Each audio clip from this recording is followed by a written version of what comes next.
Selama ini Kabupaten Magetan, Jawa Timur juga dikenal sebagai Kabupaten Perajin Genteng dan pernah moncer di era tahun 90-an, namun kondisi tersebut sekarang memprihatinkan dan ironis. Seperti di Desa Sentral Perajin Genteng di Desa Ngulun Mauspati, Magetan, Jawa Timur, saat ini di desa ini keberadaan perajin genteng yang berasal dari tanah liat turun drastis dan mulai punah ditemukan. Pada tahun 90-an ada sebanyak 700 perajin genteng di desa ini dan saat ini tinggal tersisa tidak lebih dari 300 lokasi perajin genteng. Itu pun perajin kembang kempis. Dikatakan Suparni, perajin genteng di Desa Ngulun Mauspati, Magetan, ia mengaku usaha gentengnya kian hari kian terpuruk. Selain kesulitan modal, juga kesulitan untuk pemasaran. Saat musim kemarau, omset meningkat dibanding musim hujan. Untuk satu genteng kualitas rendah ia jual Rp1.000 dan untuk kualitas terbaik biasa ia jual Rp1.500 per genteng. Bagaimana Pak? Rame Pak? Iya.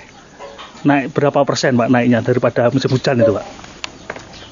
Ya kalau 800 bisa 1 juta berapa? Jadi sekitar 30%. Berapa persen dulu? 30% mungkin. Ya. Kalau harganya jual ini naik nggak Pak? Hah? Harganya naik nggak? Harganya genteng? Harganya toh? Apa masih sama dengan musim hujan itu? Ya harganya semua naik. Bahan-bahannya juga naik. Tapi produksinya lebih banyak kalau kemarau ini, lebih enak Pak? Ya lebih baik. Ini rata-rata sini produksi genteng semua. Genteng jenis apa sih Pak yang diproduksi? Jenisnya apa ini? Gentengnya toh? Genteng Mantili. Di Sawinong ini? Iya Winong. Banyak yang di sini yang buat Pak? Mantili ya. Ya tidak keadaannya atau rame enggak itu situasinya ya Pak. Kalau ada kadang-kadang ya nanti sebentar lagi bisa naik lagi Harganya? ya. Bulan besar ya. Bulan besar itu kan maksudnya banyak orang membangun gitu ya. Udah berapa tahun Pak usaha ini Pak, genteng ini Pak? Jenengan pun pinten tahun? Apanya? Usaha produksi genteng udah berapa tahun? Pun tanggu? Ya sudah lama ya, sudah 20 tahun ada ya. Masih bertahan ini Pak? Iya. Dijelaskan Sudianto, Kepala Desa Ngulun Mauspati, Magetan, ia membenarkan keberadaan perajin di desanya turun drastis yang semula 700 kini tersisa 400.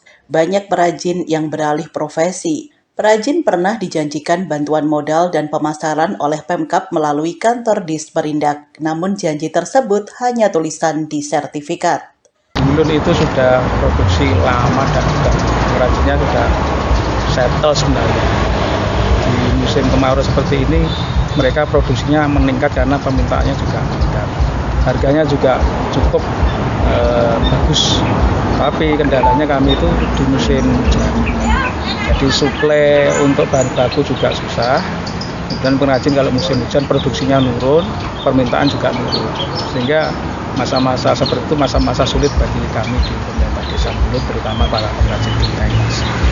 Kalau meningkatnya berapa persen ya dibanding musim hujan itu Pak? Bisa sampai 30%. Tapi turunnya kalau musim penghujan 30%.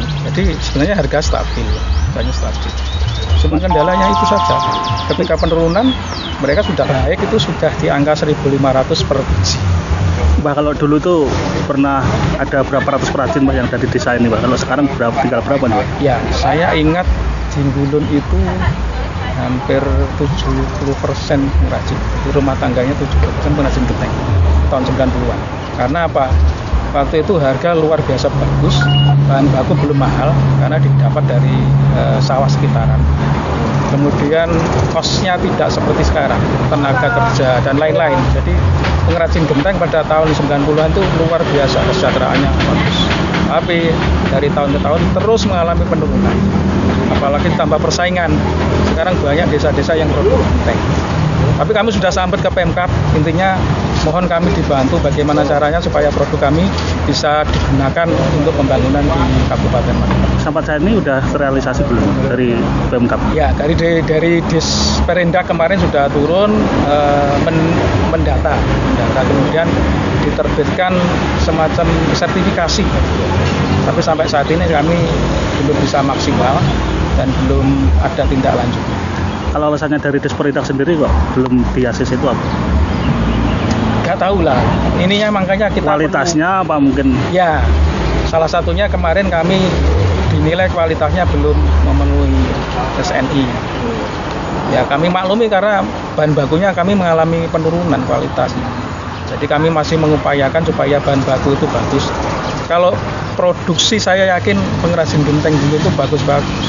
Cuma bahannya yang kalah. Jadi mutunya saya pikir memang harus perlu ditingkatkan bahan bakunya.